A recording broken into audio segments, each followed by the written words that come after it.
என்னுடைய பெயர் பியூலா எப்சிபா. சென்னையில் ஆவடி பகுதியில் வசிக்கிறோம். என் கணவர் வந்து ஷிப்பிங் ஃபீல்டில் வேலை பார்க்குறாங்க.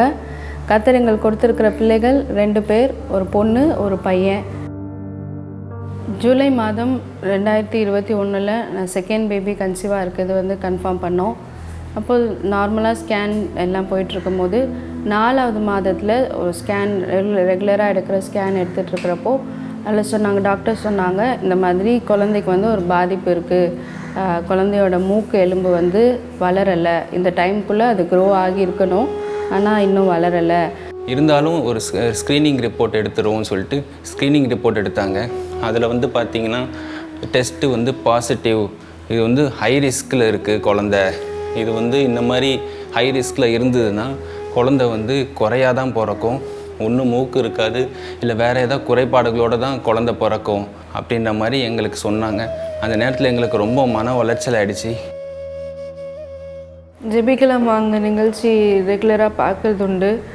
எனக்கு வந்து இது யார்கிட்ட சொல்லி எனக்கு ப்ரேயர் பண்ணுறதுக்கு அந்த டைமில் பலன் இல்லை. நான் ரொம்ப சோர்ந்து போன மாதிரி ஃபீல் பண்ணேன். எனக்கு ஜெபிக்கிறது கூட வரல. என்ன எப்படி அப்படின்னு சோர்ந்து போயிட்டேன். அப்போது மோகன் அங்கிள் சொன்னது ஞாபகம் வந்துச்சு, நீங்கள் வந்து ஜெபிக்க முடியாத சூழ்நிலைகள் வரும்ல, அந்த மாதிரி டைமில் ஜீசஸ் ரிடீம்ஸில் 24 மணி நேரமும் ஜெபத்தில் ஹெல்ப் பண்ணுறதுக்கு ஆட்கள் இருக்காங்க. நீங்கள் அவங்க கூட தொடர்பு கொண்டு நீங்கள் ஜெபிக்கலாம், அவங்கக்கிட்ட ஜெபிக்க சொல்லி கேட்டுக்கொள்ளலான்னு சொல்லியிருந்தாங்க. எனக்கு அதுதான் ஞாபகம் வந்தது. உடனே நான் இயேசு விடுவிக்கிறார் இதில் வெப்சைட்டில் போய் ப்ரேயர் ரிக்வெஸ்ட் மெயில் பண்ணியிருந்தேன். அப்போது கொஞ்ச நாள் கழித்து அவங்களும் ஒரு ரிப்ளை போட்டிருந்தாங்க, உன்னை அதிசயங்களை காண பண்ணுவேன்ற மாதிரி எங்களுக்கு பதில் சொல்லி ஆண்டவரோட வசனத்தோட நல்ல ஆறுதலான வார்த்தையை சொல்லியிருந்தாங்க. அந்த வசனத்தை நான் டைரியில் மோகன் அங்கிள் சொன்ன மாதிரியே டைரியில் எழுதி வச்சு அது மேலே கை வச்சு டெய்லி ப்ரேயர் பண்ணிட்டு வந்தோம். அப்போது இப்படி இருக்கிற நாளில் அற்புத பெருவிழா ஜெபம் நடந்தது 2021. அந்த ஜெப வேலையில் சரீரத்தின் எலும்புகள் ஒரு நாட்கள் முதற்கொண்டு நான் அறிந்திருக்கிறேன்னு சொன்னீங்கல்ல, என் குழந்தைக்கு இப்படி மூக்கு எலும்பு இல்லைன்னு சொல்கிறாங்க, எனக்கு ஒரு அற்புதம் செய்யுங்கப்பா, என் குழந்தைய தொடுங்கப்பான்னு கண்ணீரோட ஜெபம் பண்ண வேதனையோட. அப்போது ஜெப வேலையில் மோகன் அங்கிள் மூலமாக ஆண்டவர் என்னோட பேசினாங்க. அங்கிள் வந்து ஒரு கர்ப்பிணி வந்து கருவில் வளர்கிற பிள்ளைக்காக கண்ணீரோட ஜெபம் பண்ணுறாங்கப்பா, அந்த குழந்தை வந்து சரீரம் பாதிக்கப்பட்டிருக்கு, அந்த குழந்தை பாதிக்கப்பட்டிருக்குன்னு சொல்கிறாங்க, அது உயிரோட பிறக்குமா இல்லையான்னு டாக்டர் சொல்கிறாங்க, என்ன செய்யறதுன்னு தெரியாமல் அழுவுறாங்கப்பா, அந்த கர்ப்பிணியோட கண்ணீரை பாருங்க அப்படின்னு சொல்லி அங்கிள் பாரத்தோட ஜெபம் பண்ணாங்க. ஒரு சகோதரி கர்ப்பத்தில் இருக்கிற குழந்தைக்காக அழுகிறாங்க. அவங்க குழந்தை கர்ப்பத்தில் இருக்கிற குழந்தை பாதிக்கப்பட்டு இருக்குது, அந்த குழந்தையுடைய சரீரம் பாதிக்கப்பட்டு இருக்கிறது, உயிரோடு அதை பிறக்குமா என்பது சந்தேகம்னு சொல்லிட்டாங்க. அழுகிறாங்க. ஆண்டவரே, அந்த கண்ணீரை பாருங்க ஆண்டவரே, அந்த கர்ப்பஸ்திரியுடைய கண்ணீரை பாருங்க, கர்ப்பத்தில் இருக்க அந்த குழந்தையை தொடுங்க, இயேசுவின் நாமத்தில் அந்த குழந்தை சுகம் அடையட்டும். You must heal that child in the name of Jesus. கட்டாயம் அந்த குழந்தை நீங்க குணமாக்கணும். அந்த சகோதரியின் கண்ணீருக்கு நீங்க இரக்கம் செய்யணும். பொல்லாத சத்துருவே, அந்த குழந்தை விட்டு உன் கையை எடு என்று உன்னை கடிந்து கொள்ளுகிறேன். கற்பத்தில் இருக்கிற குழந்தையை தாக்குகிற பொல்லாத பிசாசே, உன்னை கடிந்து கொள்ளுகிறேன் இயேசுவின் நாமத்தை. அந்த குழந்தை சுகம் அடையட்டும். ஆரோக்கியமான நல்ல குழந்தை தாரும். சகோதரி, உங்களுடைய கண்ணீரை இயேசு கண்டார். ஆரோக்கியமான ஆசீர்வாதமான குழந்தை ஆண்டவர் தருகிறார்.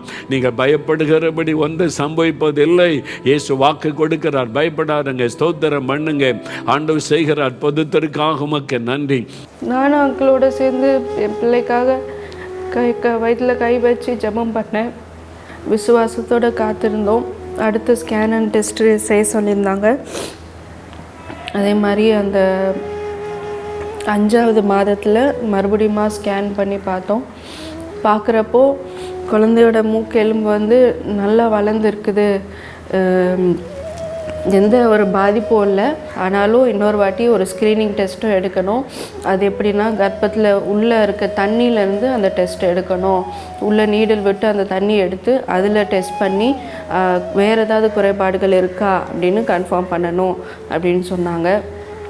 நாங்கள் அதையும் விசுவாசத்தோடு அதையும் செய்யலான்ட்டு அன்றைக்கே அந்த டெஸ்ட்டும், அன்றைக்கி நைட்டே அதே டெஸ்ட்டும் எடுத்தாங்க. அந்த டெஸ்ட்டு வர்றதுக்கு 1 மாதம் வரைக்கும் அந்த ரிப்போர்ட் வர்றதுக்கு வெயிட் பண்ணணும்னு சொல்லியிருந்தாங்க.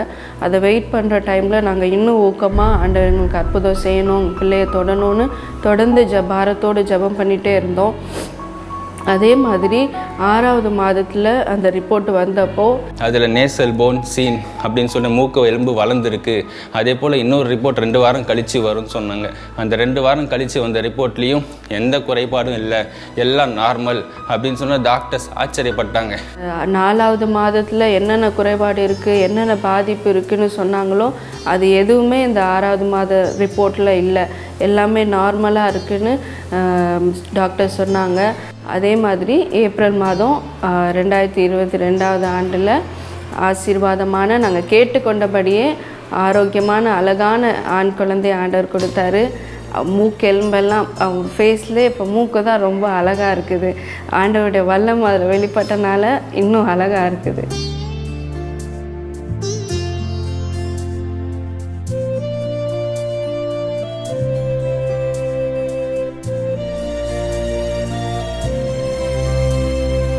ஆண்டவர் எங்களையும் நினைத்தருளி எங்கள் ஜெபத்தை கேட்டு எங்களுக்கு செய்த இந்த மகா பெரிய அற்புதத்திற்காக ஆண்டவருக்கு மனதார நன்றி செலுத்துகிறோம்.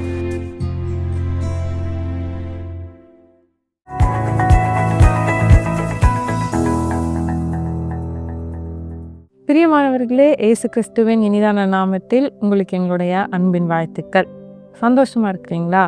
இல்லை, எனக்கு ஏதோ ஒரு துக்கம் இருக்குதுங்க, என் மனசில் அந்த துக்கம் பாரமாக இருக்குது, துக்கம் நெஞ்சு அடைக்குது, தொண்டை அடைக்குதுன்னு சொல்லுவாங்கள்ல, நெஞ்சு வலிக்குது, எனக்கு ஏதோ பாரமாக இருக்கிற மாதிரி இருக்குது, என் கவலையை நான் யார்கிட்ட சொல்லலாம் அப்படின்னு யோசித்துக்கிட்டு இருக்கலாம் அப்படின்லாம் நான் நினைக்கிறேன். நம்ம கேட்க விசாரிக்க கூட யாருமே இல்லையே. அப்படிப்பட்ட சூழ்நிலையில் கூட ஒருவேளை நீங்கள் இந்த நிகழ்ச்சியை பார்த்து கொண்டிருக்கலாம். ஒரு வசனம் நான் உங்களுக்கு வாசிக்கிறேன். இயேசு கிறிஸ்துடைய சிலுவை பாடுகளை குறித்த ஒரு வசனம் ஏசாயா 53ஆம் அதிகாரத்தில் எழுதப்பட்டிருக்கு. அந்த வசனத்தை நான் உங்களுக்கு வாசித்து காட்டுறேன். 3வது வசனம், அவர் அசட்டை பண்ணப்பட்டவரும் மனுஷரால் புறக்கணிக்கப்பட்டவரும் துக்கம் நிறைந்தவரும் பாடு அனுபவித்தவருமாய் இருந்தார். 4வது வசனம், மெய்யாகவே அவர் நம்முடைய பாடுகளை ஏற்றுக்கொண்டு நம்முடைய துக்கங்களை சுமந்தார். இயேசுவை பார்க்கும்போது அவர் துக்க முகமாக இருந்தார் அப்படின்னு சொல்லி வேதத்தில் எழுதப்பட்டிருக்குது. இயேசுவை குறித்து சொன்னப்பட்ட வசனம் துக்க முகமாக இருந்தார். அவர் சிலுவையில் அறையப்படுவதற்கு முன்பாக அவர் துக்க முகமாக இருந்தார், துக்கமாக இருந்தார் அப்படின்னு வேதத்தில் எழுதப்பட்டிருக்கு. அப்போ நீங்கள் நல்லா யோசிச்சு பார்த்தீங்கன்னா, இயேசு இந்த உலகத்திற்கு வரும்போதே ஒரு குழந்தையா இந்த உலகத்திற்கு வந்து 33.5 வருடங்கள் இந்த உலகத்தில் வாழ்ந்தார். எதுக்காக இந்த உலகத்திற்கு வந்தார்? அவருடைய நோக்கமே மனுஷனுடைய பாவங்களுக்காக, மனுஷங்களுடைய சுகத்திற்காக, மனுஷங்களுடைய ஆசீர்வாதத்திற்காக மறிக்கணும். அவர் பிறக்கும் போதே அவர் எதற்காக இந்த உலகத்திற்கு வந்தாரோ அந்த காரியம் முன்குறிக்கப்பட்டுதான் இந்த உலகத்திற்கு வந்தார். இயேசுக்கே தெரிந்த விஷயம் தானே. இயேசு அடிக்கப்பட போறாரு, எப்படியும் சிலுவை மரணத்தை அவர் சந்திச்சு தான் ஆகணும். சிலுவை மரணம் கடினமான மரணம் தான். ஏன்னா சிலுவையில் அடிக்கப்படணும் அப்படின்றது பெரிய விஷயம். கைகளில் கால்களில் ஆணிகள் அடிக்கப்படணும், தலையில முள்முடி வைப்பாங்க, கடைசியில் ஈட்டியை வைத்து அவரை குத்துவாங்க. இப்படிப்பட்ட காரியம்லாம் வரும். சிலுவை மரணம் அப்படின்றது பெரிய கஷ்டமான காரியம்தான். இதெல்லாம் அவருக்கு தெரியுமே. ஆனா வேதத்துல சொல்லப்பட்டிருக்கு அவர் துக்க முகமா இருக்கிறாரு அப்படின்னு வேதத்துல சொல்லப்பட்டிருக்கு. எல்லாமே தெரியுது, இப்படிதான் நடக்க போகுதுன்னு தெரியும். அப்படி இருந்தும் ஏன் துக்கமா இருக்கும்? நிறைய பேர் சொல்ல, இப்படிதான் நடக்க போகுது, இதான் நடக்க போகுது, இப்படிதான் தப்பா தான் முடிய போகுதுன்னு தெரியும், அப்புறம் எதுக்கு நீ கவலைப்படுற? இதெல்லாம் தெரிஞ்ச விஷயம் தானே, தெரிஞ்சதுனால தானே இப்படிலாம் நடந்துருச்சு அப்படின்னு நம்ம சொல்லுவோம்ல. நம்ம வாழ்க்கையில் சில விஷயம் நடக்க போகுது அப்படின்னு நமக்கு சில காரியம் நமக்கு தெரிஞ்ச உடனே இப்படி தானே நடக்க போகுது, இதுக்கெல்லாமா நீ ஃபீல் பண்ண போற, இதெல்லாம் தெரிஞ்ச விஷயம் தானே, இதுக்கெல்லாமா நீங்கள் கவலைப்படுறீங்க அப்படின்னு நம்ம சொல்லி நம்ம இருதயத்தை ஆறுதல் படுத்தக்கூடும். ஆனால் இயேசு இப்படி துக்கமுகமாக இருந்தார் அப்படின்னு சொல்லப்பட்டிருக்கு. கொஞ்சம் யோசித்து பாருங்களேன், ஏன் இயேசு துக்கமுகமாக இருக்கணும்? அதுக்கு தான் அந்த 4ஆம் வசனத்தில் அதற்கான பதிலும் சொல்லப்பட்டிருக்கு. மெய்யாகவே அவர் நம்முடைய பாடுகளை ஏற்றுக்கொண்டு நம்முடைய துக்கங்களை சுமந்தார். அப்ப இயேசு சிலுவையில் அறையப்படும் போது அவர் துக்கமுகமா இருந்தார், பாடு அனுபவித்தவரா இருந்தார். அதெல்லாம் என்ன? நீங்களும் நானும் அனுபவித்த பாடுகள், நீங்களும் நானும் அனுபவிக்க போகிற பாடுகள், இது எல்லாவற்றையும் இயேசு சிலுவையில தன்மேல் ஏற்றுக்கொண்டு சுமந்தார். அப்ப இதுக்கு என்ன அர்த்தம்? இன்னைக்கு நீங்க கலங்கிட்டு இருக்கிறீங்க, நான் துக்கமா இருக்கிறேன், நான் பாடோட இருக்கிறேன் அப்படின்லாம் நீங்க நினைக்கிறீங்கல்ல, நீங்க அனுபவிக்கிற இந்த பாடுகள் எல்லாமே அவர் சிலுவையில சுமந்துட்டாரு. அந்த சிலுவையில அவர் எல்லாவற்றையும் அனுபவித்துட்டார். அதனால நீங்க இயேசுவே எனக்கு இந்த துக்கமா இருக்குது, உங்களுக்கு என்ன ஆண்டவர் இது எனக்கு இவ்வளோ கஷ்டமா இருக்குது அப்படின்னு நீங்க இயேசு கிட்ட போய் சொன்னீங்கன்னா, மகளே இந்த பாடுகள் அனைத்தையும் நான் சுமந்துட்டேன், எனக்கு தெரியும் இந்த பாடு எப்படி இருக்கும், நீ எந்த மாதிரி துக்கத்துக்குள்ள இருக்கிறேன்னு எனக்கு தெரியும், அப்படியே கவலைப்படாத, நான் உன்னுடைய பாடுகளை சுமந்துட்டேன்னு உங்களுக்கு ஆறுதலான வார்த்தைகளை சொல்லுவார். இன்னைக்கு ஒரு சாட்சியை நீங்க கேட்டீங்கல்ல, சகோதரி பியூலா அவங்க சாட்சி சொன்னாங்க. பிள்ளை வயிற்றுல இருக்கும்போது அவங்களுக்கு வளர்ச்சி சரியில்லை அப்படின்னு சொல்லிட்டாங்க. எவ்வளோ ஒரு கஷ்டமான சூழ்நிலையில இருந்திருக்கும் யோசித்து பாருங்களேன். பாடுகள், துக்கம், இதுதான் பாடு, இதுதான் துக்கம். ஒரு பாடு வாழ்க்கையில வருது. பிள்ளைக்கு வளர்ச்சி இல்லைன்னு சொல்லிட்டாங்க, இவ்வளோ நாள் வளர வேண்டிய வளர்ச்சி சரியில்லை, மூக்குல வளர்ச்சி இல்லை, இப்படிலாம் இருந்தேன்னா குழந்தை வளர்ச்சி இல்லாம தான் பிறக்கும் அப்படின்னு சொல்லிட்டாங்க. பாடு. அதனால மனசுக்குள்ள துக்கம். பாருங்க, அவங்க சொல்லியிருக்காங்க, என்னால ஜெபிக்க முடியல, யாராவது ஜெபிச்சா எனக்கு பரவாயில்ல அப்படின்னு இருக்கும் அப்படின்னு சொன்னாங்க. அதுதான் துக்கம். நம்மளால ஜெபிக்க முடியாது, அந்த சூழ்நிலையில் நம்மளால ஜெபிக்க முடியாது. அந்த மாதிரி ஒரு சூழ்நிலையில நான் இருந்தேன், கஷ்டத்தெல்லாம் நான் எழுதி அனுப்பினேன், எனக்காக ஜெபிச்சு பதில் கடிதம் அனுப்புனாங்க அப்படின்னு அவங்க சொன்னாங்க. இதெல்லாம் பாருங்களேன், நீங்கள் 24 மணி நேரம் உங்களுக்காக ஜெபிக்கிறதுக்கான வாய்ப்புகள் இருக்குது. நீங்கள் கால் பண்ணிங்கன்னா உங்களுக்காக ஜெபிப்பாங்க, இல்லை நீங்கள் லெட்டர் எழுதினா உங்களுக்காக ஜெபிச்சு பதில் அனுப்புவாங்க. இது எல்லாமே உங்களுக்கு உதவி செய்யதான். விசுவாசமும் ஜெபமும் உங்களோட தான் வரணும். இந்த சகோதரி சொன்னாங்க, எனக்காக ஜெபிச்சு உன்னை அதிசயங்களை காண பண்ணுவேன்னு ஒரு வசனத்தை எங்களுக்கு அனுப்பினாங்க. அதை விசுவாசிச்சு நான் ஜெபம் பண்ணேன். அதான் உண்மை. நாங்கள் ஜெபிப்போம், உங்களுக்காக ஜெபிப்போம், மற்றவங்கெல்லாம் ஜெபிப்பாங்க, ஜெபங்கள் கேட்கப்படும். நீங்கள் ஆசீர்வாதமாக இருக்கணும், உங்களுக்காக விசேஷமாக ஜெபம் செய்து தான் உங்களுக்காக இந்த ஊழியத்தை நடத்தி கொண்டு வரோம். ஆனாலும் இந்த வார்த்தையை பார்த்து, கர்த்தருடைய வார்த்தை வசனத்தை பார்த்து அந்த சகோதரி தான் ஜெபிச்சாங்க, விசுவாசிச்சு, ஆமா எங்களுக்காக ஜெபிச்சிருக்கிறாங்க, இந்த அற்புதம் என் வாழ்க்கையில நடக்கும்னு இயேசு மேல விசுவாசத்தோட அந்த சகோதரி ஜெபிச்சாங்க. அற்புதம் நடந்தது. எந்த குறைவுமே இல்லாம ஒரு குழந்தையை பெற்றெடுக்க இயேசு உதவி செய்தார். இதுதான் இயேசு செய்கிற அற்புதம். சில நேரத்தில் துக்கமாக இருந்தேன், பாடுகள் இருந்துச்சு, இந்த சூழ்நிலையில் நமக்குமே ஜெபிக்க முடியாது தான், விசுவாசிக்க முடியாது தான், கொஞ்சம் சோர்வு வரதா செய்யும். பாருங்கள், டாக்டர்ஸே சொல்லிட்டாங்க, இவ்வளோ வருஷமாக படிச்சிருப்பாங்க, இந்த மாதிரி வளர்ச்சி இல்லை, நடக்காது, இதெல்லாம் வாய்ப்பு இல்லை, ஏதாவது ஒரு காரியத்தை சொல்லும்போது நமக்கு துக்கமானமாக இருக்கும், மனமடிவாக இருக்கும், பாடு இவ்வளோ நமக்கு பாடு தேவையா அப்படின்னு ஒரு சோர்வு வரும். அந்த சூழ்நிலையில தான் இயேசு கிறிஸ்து நமக்கு ஒரு காரியத்தை வாக்கு பண்ணியிருக்கிறார். என்ன அப்படின்னா, மாம்சமான யாவர் மேல பரிசுத்த ஆவியானவர் கொடுக்கப்படுவார். அது உன்னதத்திலிருந்து வருகிற ஒரு பலன் அப்படின்னு வேதத்தில் எழுதப்பட்டிருக்கு. நான் ஏன் உங்களுக்கு சொல்கிறேன் தெரியுமா? பாடுகள், சோர்வு போய் இருக்கிறேன், தைரியமே இல்லை, எனக்கு சோர்வு இருக்குது, என்னால் ஜெபிக்க முடியல, கஷ்டமாக இருக்குது, விசுவாசிக்க முடியல, இப்படிப்பட்ட சூழ்நிலையில் நீங்கள் இருக்கிறீங்களா? கொஞ்சம் நீங்கள் கண்களை மூடி ஆவியானவருக்கு இடம் கொடுங்க. இயேசு வாக்கு பண்ணியிருக்க அந்த பரிசுத்த ஆவியானவரை நான் உங்களுக்கு தருவேன்னு இயேசு வாக்கு பண்ணியிருக்கிறார். இயேசுவே, எனக்கு இந்த பரிசுத்த ஆவியானவரை தாங்க, எனக்கிட்ட பேசுங்க, என்னுடைய நிந்தையை மாற்றுங்க, என்னுடைய அவமானங்களை மாற்றுங்க, என் பாடுகளை மாற்றுங்க, என் துக்கங்களை மாற்றுங்க, எனக்கு ஒரு பலன் கொடுங்க அப்படின்னு நீங்கள் ஜெபிக்கும் போது உங்கள் துக்கம் மாறும், உங்கள் சோர்வுகள் மாறும். ஜெபிக்க முடியாத ஒரு சூழ்நிலை இருந்ததில்ல, நீங்கள் இயேசுவுக்கு இடம் கொடுங்க, இயேசு உங்களை ஜெபிக்க வைப்பார், உங்களுக்கு உதவி செய்வார். ஜெபிக்க முடியாத சூழ்நிலை, விசுவாசிக்க முடியாத சூழ்நிலை, நம்முடைய பலவீனங்களில் இயேசு பரிசுத்த ஆவியானவர் மூலமாக நமக்கு உதவி செய்வார். இந்த சகோதரியும் அப்படிதான் ஜெபிக்க கேட்டுக்கொண்டாங்க, அவங்களுக்காக ஜெபித்த வசனத்தை சொல்லப்பட்டது, இயேசுக்கு இடம் கொடுத்தாங்க, அந்த வசனத்தை விசுவாசிச்சாங்க, சரீரத்தில் ஒரு மாற்றம் வந்துச்சு. எந்த குழந்தை குறைபாடோட பிறக்கும்னு சொன்னாங்களோ அந்த குழந்தை ஆசீர்வாதமா பிறந்துச்சு, எல்லாம் நல்ல வளர்ச்சி அடைந்து பிறந்தது. இதுதான் இயேசு செய்கிற அற்புதம். இன்னைக்கு நான் சோர்ந்து போயிருக்கிறேன், எனக்கு கவலை இருக்கு, பாடு இருக்கு, ஜெபிக்க முடியல அப்படின்னு சொல்றீங்களா? இன்னைக்கு நீங்க இயேசுவுக்கு இடம் கொடுங்க. இயேசுவே, என் இருதயத்துக்குள்ள வாங்க, என்னுடைய துக்கங்களை மாற்றுங்க, என் சோர்வுகளை மாற்றுங்க, என் பாடுகளை மாற்றுங்க. நீங்க கேளுங்க, உங்களுக்கு ஆவியானவர் உங்க இருதயத்துல சமாதானத்தை கொடுப்பார். எந்த காரியம் உங்க துக்கப்படுத்தி கொண்டு இருக்குதோ அந்த காரியத்திலேருந்து உங்களுக்கு விடுதலை கொடுப்பார். நம்ம ஜெபிக்கலாமா? கண்களை மூடிக்கொள்ளுங்க. இருக்கிற இடத்துல, இயேசுவே எனக்குள்ள வாங்க, என்னுடைய துக்கத்தை மாற்றுங்க, என்னுடைய நிந்தையை மாற்றுங்க, என்னுடைய அவமானங்களை மாற்றுங்க, என்னுடைய பாடுகளை மாற்றுங்க. நீங்க கேளுங்க. நீங்க சிலுவையில் என்னுடைய பாடுகளை ஏற்றுக்கொண்டீங்க, நாங்கள் விசுவாசிக்கிறோம்ப்பா.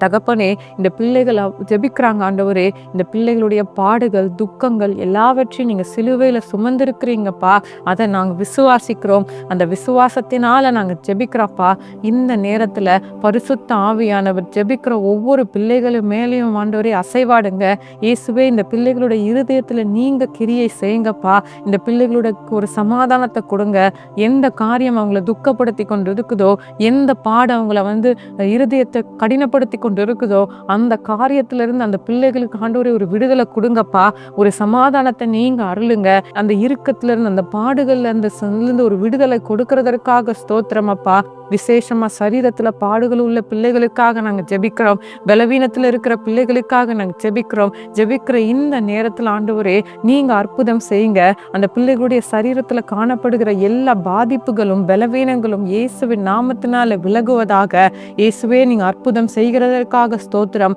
குடும்பத்துல உள்ள சூழ்நிலைகள் நிமித்தம் நெருக்கப்பட்டு பாடுகளோடு இருக்கிறாங்க பிள்ளைகளுக்கு இயேசுவே நீங்க அந்த சூழ்நிலையிலிருந்து விடுதலை தாங்க. இந்த பிள்ளைகளுடைய இருதயம் மகிழும்படியப்பா அந்த காரியத்தை நீங்க மாறுதலா முடிய பண்ணுகிறதற்காக ஸ்தோத்திரம். சிறு பிள்ளைகளுக்காக ஜெபிக்கிறப்பா. இந்த நேரத்துல சிறு பிள்ளைகளுக்கு ஒரு சுகம் உண்டாகட்டும், சரீரத்துல ஒரு மாற்றம் உண்டாகட்டும் ஆண்டவரே. அற்புதம் செய்யுங்க. சிறு பிள்ளைகள்னால உண்டான பாதிப்புகள், அதனால அந்த காரியங்கள் எல்லாம் விலகி பெற்றோர்களுக்கு சந்தோஷமும் நன்மையும் உண்டாக நீங்க உதவி செய்கிறதற்காக ஸ்தோத்திரம். எங்க ஜெபத்தை கேட்டதற்காக நன்றி. இயேசுவின் நாமத்தினாலே ஆமேன். நம்ம ஜெபிச்சிருக்கிறோம். இயேசு அற்புதம் செய்திருக்கிறாரு. ஜெபித்த காரியத்துல ஒரு அற்புதம் நடக்கும். விசுவாசத்தோட உங்க அற்புதத்தை எதிர்பாருங்க. ஆமேன். For further details and prayer support, contact Jesus Redeems Ministries, Nalumavudi, Thuthukudi District, 628-211. Our phone number 04639 353535. info@jesusredeems.org. Our website www.jesusredeems.com. God bless you.